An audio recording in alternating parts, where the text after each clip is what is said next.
Hi guys, welcome to Windsome Cottage Garden. My name is Hannah and I'm so glad that you decided to join me today. We are in the city garden, and as I talked about my last video, which I will link here if you haven't seen it yet, if you saw that video, you know that I've decided that I'm going to be moving in the next 6 to 9 months. To make sure that we're getting stuff prepped slowly instead of all in a rush, we are working on some things in the yard to make it a little less intimidating and take some of the plants that I really enjoy so I can have them in whatever new house I end up in.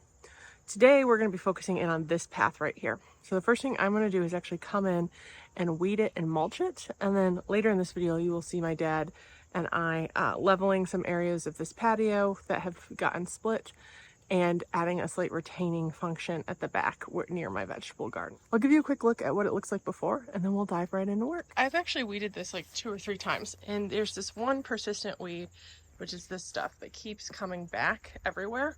So I am going to be focused on getting that out completely and adding mulch. I might as well come in and divide some of these plants, since I'm going to be doing that anyway, while I am in the bed. These are all plants that we did add last year, but they won't mind a quick little redo.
Okay, so this project actually spanned a couple of days, and we didn't quite finish everything that I wanted to on the path, but I did want to give you an update because I think this is where we're going to end the video, and a closer look at how things turned out and what I moved where and why. I thought I was just going to be working on this, and I don't want to step on this because one of the last things you saw, my dad starting to level this up before it cut out, but we need some pavers sand, so these guys have been lifted and relayed but haven't been like cemented in.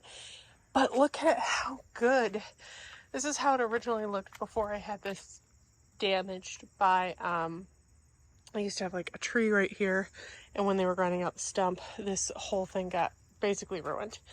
So it looks, this is how it was always intended, though I think we might lift that guy up a little bit if we can, if we get to it.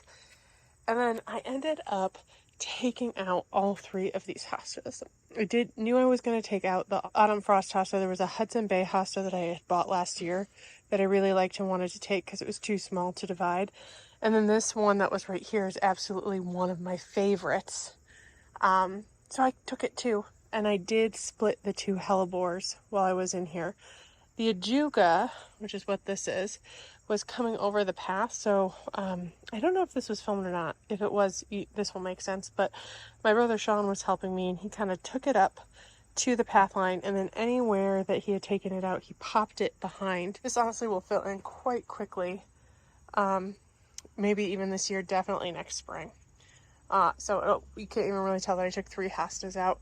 The other thing, which we have stuff stored here, so it's not the best look, but my dad did end up putting this like mini retaining wall step in. This path was basically only exposed by like that much. So we dug that out, and then he put this here to keep it from kind of sloughing down again. And it looks so good. So good. I don't know if I'm going to be able to show you a picture of it without all this stuff here before I have to post this video.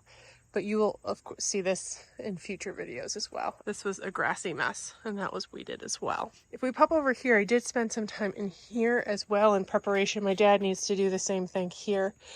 I don't remember if I said it earlier, but this deck is actually being redecked by a professional, hopefully this week. I'm not going to film the decking process, but you'll probably see in progress shots as I continue to do stuff. That's why everything is kind of everywhere right now. But I did come in here and do some very minor changes. I split this hellebore. I also split the heuchera, which is really not the time to do it. But I did because I wanted to take it, part of it, and I was in here. I also took a big chunk of this hosta and used it in another video to fill a spot that you will see on Saturday. One of the things I'm doing is I'm splitting things and taking things out of spaces and trying to not leave a hole. So if there's something that, like this hosta that I knew I wasn't super interested in taking with me, but needed to be split, I split it and then stuck it somewhere where there would be a hole, an obvious hole. I need to create space so it's less intimidating, but I do think I don't want to leave a giant hole that looks like it's a mistake or obvious I took something out. So you'll have to check back to see that video. But I'm really happy with the progress we made. This did take quite some time. And I don't think you'll have seen it in the video, but my mom was actually power washing the house while this was all going on. So it was a really good first weekend as we kind of got some stuff going. There is this, I mentioned there's one more video you're going to see soon because I did some other projects that I was filming simultaneously as I had to move around, A, for the shade, and B, to get out of other people's ways. If you enjoyed this video or you enjoy gardening in general, please consider subscribing. I post twice a week. Right now I'm a little bit in flux, but I document this garden, which is the city garden, which is my house, I live here, and also our family's cottage garden. If you like this video, please hit that thumbs up button and check back next Saturday to see our next project, which is going to be tackling a part of the bank as well as some roses in the front. I really appreciate you joining me today, and I can't wait to see you in the next one. Bye-bye.